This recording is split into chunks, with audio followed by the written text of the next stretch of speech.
Kanguhe ikaze kuri MCN mu makuru tubafitiye uyu munsi tariki 25 ukwezi kwa 10/2024 mu itiyo saa minembwe Capital muri kumwe na Chris Muhizi hamwe na Bruce Bahanda. Izi zikaba ari zimwe mu ngingo zigize amakuru yacu y'uyu munsi. Imirwano yongeye kubura hagati y'inyeshyamba za Red Tabara n'ingabo za Tafoke z'u Burundi ku munsi w'ejo hashize tariki ya 24 z'ukwezi kwa 10/2024 mu duce two muri sekiteri ya Itombwe, teritware ya Mwenga muri Kivu y'Amajyepfo. Umukuru w'igihugu cya Repubulika ya Demokarasi ya Kongo Felix Tshisekedi Chilombo yatangaje ko itegeko nshinga ry'iki gihugu rigomba guhinduka ngo kuko ritajyanye n'igihe. Mu yandi makuru dufite nuko uyu munsi ku wa gatanu i Gaza ibitero za Israeli vyahitanye abantu barenga 36, benshi muri bo bakaba ari abana ndetse n'abanyamakuru batatu bo muri Libani.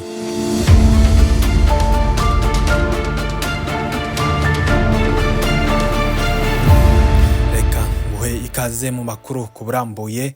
Amakuru yahawe Minembwe Capital kuri uyu munsi nuko ku munsi w'ejo hashize tariki ya 24 z'ukwezi kwa 10/2024 mu duce two muri sekiteri ya Itombwe, teritware ya Mwenga hongeye kuba imirwano ikaze hagati y'abarwanyi ba Red Tabara n'ingabo z'u Burundi zo mu itsinda rya Tafoke.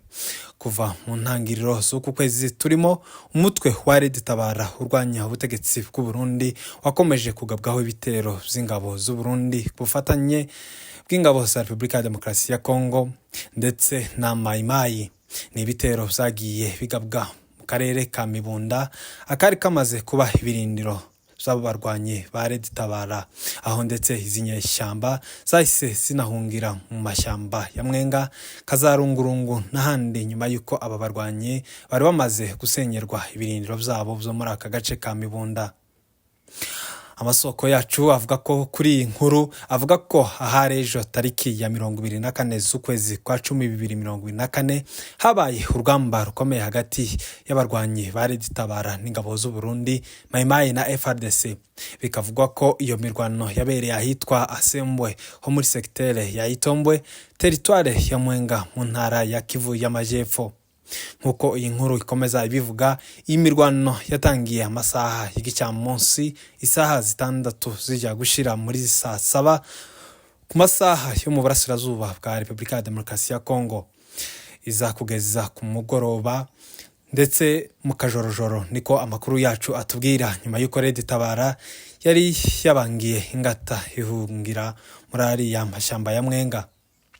Nubwo imirwano isa niyoroshe ariko imaze kwangiriza byinshi, harimo ko abaturage benshi bo muri ivyo bice bibera mo iyi mirwano bamaze guta amazu yabo, amatungo yabo hanyagwa umunsi kundi, ndetse inka z'abanyamurenge zirenga 50 ejo zaranyazwe, hamwe n'abasivile 7 bamaze kwitakarizamo ubuzima.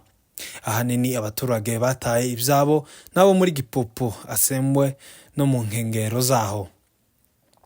Muyandi makuru nanone nuko umukuru w'igihugu cya Repubulika ya Demokarasi ya Kongo Felix Tshisekedi Chilombo yatangaje ko itegeko nshinga ry'iki gihugu rigomba guhinduka ngo nkuko ritajyanye n'igihe, bityo ngo abahanga bagomba kuryicarira mu rwego rwo kugira ngo barijyanishe naho igihugu kigeze. Ibi bwana Tshisekedi yabitangaje ku wa gatatu tariki ya 23 z'ukwezi kwa 10/2024 mu nama yari yabereye Ikisangani, ayigaragazamo ko itegeko nshinga rya Kongo riteye isoni bityo rikwiye guhindurwa. Mu ijambo rye yagize ati, itegeko nshinga ryacu ririmo inenge nyinshi, ni ngombwa ko abahanga bacu barisubiramo bakarihindura.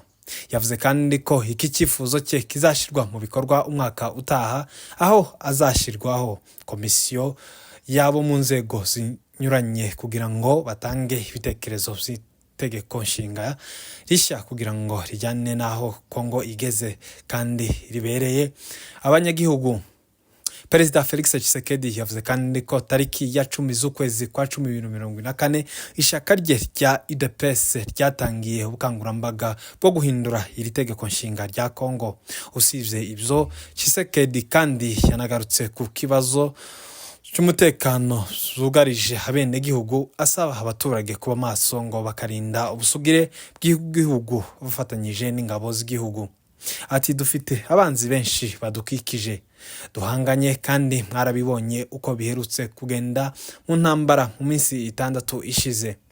Umukuru w'igihugu wakunze kwikoma u Rwanda arushinja ibinyoma ko ruri inyuma y'ibibazo by'umutekano biri mu gihugu cye. Yongeye kubisubiramo avuga ko mu banzi bahanganye barimo iki gihugu c'igituranyi, ari nacyo tigihwema kwamagana ibi birego by'ibihimbano.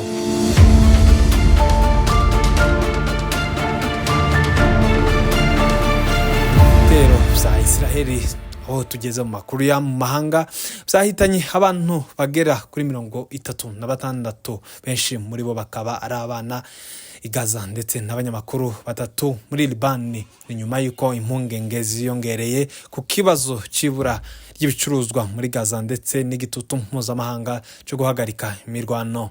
Ibi bibaye nyuma y'umunsi umwe umunyamabanga wa Leta Zunze Ubumwe za Amerika Antony Blinken avuze ko Israeli yageze ku ntego yayo yo gusenya neza Hamas, kandi isaba impande zombi kubyutsa imishikirano. Amasaha make mbere yuko Blinken yitegura guhura n'abayobozi b'Abarabu i Londres uyu munsi, igitero cy'indege cya Israeli cyarashe ku mazu y'aba banyamakuru bari bacumbitse mu majyepfo y'uburasirazuba bwa Liban, cyahitanye abakozi 3 b'itangazamakuru. Amafoto ya Associated Press yerekanye ko hanze y'inyubako zasenyutse zikodeshwa n'ibitangazamakuru bitandukanye, imodoka zanditseho Press cyangwa se itangazamakuru zari zuzuye umukungugu n'imyanda nyuma y'icyo gitero, kuko ibiro ntangazamakuru by'abanyamerika byabitangaje. Amakuru avuga ko ingabo za Israeli zitigeze zitanga umuburo mbere y'igitero. Abahagarariye imiyoboro y'amakuru n'abanyapolitike bo muri Liban bashinje Israeli ibyaha by'intambara no kwibasira nkana abanyamakuru. Ayo niyo makuru MCN yari gufitiye muri aya masaha. Reka ngushimire wabanye natwe, nkwibutsa gukora subscribe kuri chaine yacu ya YouTube, ndetse nkwibutsa ko amakuru kuburambuye wayasanga ku zindi social media platform zacu, ari nazo website yacu www.minembwecapital.com.